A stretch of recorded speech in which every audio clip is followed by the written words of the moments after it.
атым Жанетке, сіздермен танысқаныма қуаныштымын. Бүгінгі тақырып ол су. Су тіршілік көзі.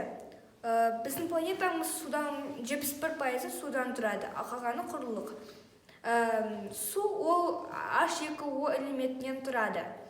Суды ішуге болатын су, ішуге болмайтын су бола алады.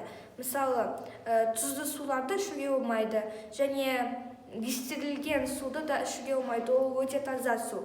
Ол адам ағзасына өте кері әсерін береді. Ал ішуге болатын сулар оны фильтр арқылы немесе жер астынан ағатын сулары, соларды ішуге болады.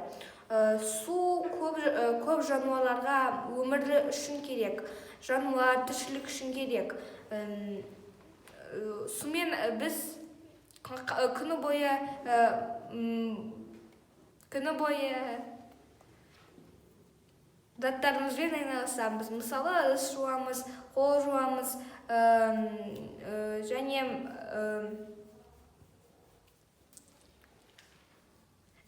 ішеміз. Болды.